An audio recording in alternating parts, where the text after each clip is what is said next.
This gorgeous pottery is made by a talented artisan who blends his love for nature with his very unique view of the world.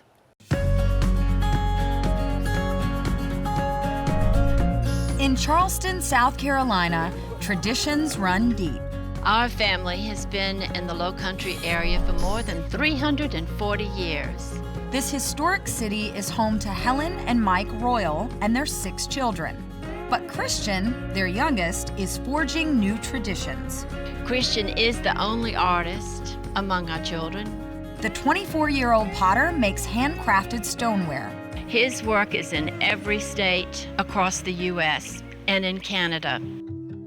When Christian was born with Down syndrome, his parents were told that he would not be able to read or count, but they were determined to find something fulfilling for him to do. We did not want his years and days and months to be wasted, so we decided to withdraw him from school and let him find something that he really loved to do. They never imagined Christian's first pottery class would be such a game changer. He fell in love with clay that day and fell in love with pottery. That passion for working with his hands turned Christian into an artisan. Today, he works from a singular perspective, telling the story of the beauty that surrounds his family home. All right, Christian, so you have to show me your mom's garden here, and we're gonna cut some leaves, right? Let's go. Okay, let's go. That's beautiful. You big cold elephant. I love this one. It's like an elephant. Once Christian chooses the leaf he wants to use, he prepares the clay with a slab roller. This is okay. Yeah, okay, so this is our clay. He scrapes the clay smooth. Yeah, that's a good one. Yeah, okay. Christian, now you tell me. We're getting ready to imprint these, right? So we just lay it down. And then what? Press it down. You press it down, okay. All right. And we're making sure there's no wrinkles. Okay, am I done? Yes. The next step is getting it impressed in, up and down, and all around. And the reason for that is that the veinage on the back of the leaf is what makes the design.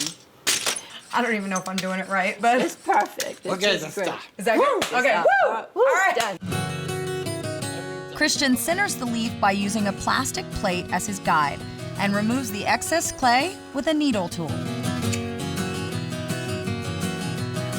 And the next thing we're going to do is to flute it. To flute it. What is fluting?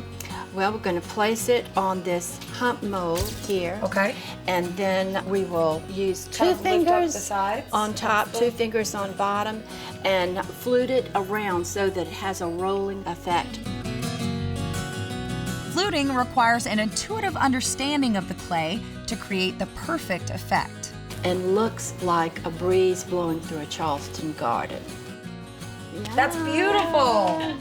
Christian removes some of the clay's moisture, just enough to retain the fluting, but not so much that it can't be shaped. Then he flattens the dish with his fingers, being careful not to disturb the leaf. Ta-da!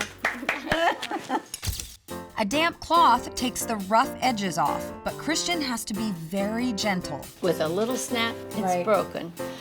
What do you like doing the best out of all of it? I mean, all of it. I'm trying to be good. You're not trying to do good, you are doing good.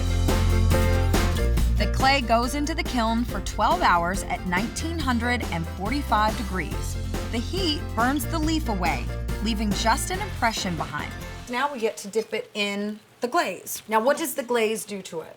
It gives it a gorgeous green color, an Okay. emerald green, and has silica in it, so it's a translucent glaze, so you can see straight through to the veins and the lines. Okay, so guys, I have a really hard time believing that that is gonna turn into a beautiful green, because it looks gray. High firing, Uh-huh. about 2200 degrees and above. Okay. It has a chemical change that turns that to a beautiful green emerald. The glazed pieces are fired in the kiln for 11 to 13 hours. Okay, ready? One. Gorgeous.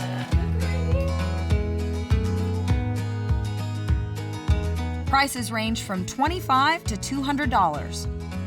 After a long day in the studio, Christian relaxes outside, shooting a few hoops and returning to the glories of nature that inspire him. Christian's studio goes by the motto, stoneware with the charm of things imperfect and simple. And after hanging out with him today, there is nothing about Christian that is imperfect whatsoever.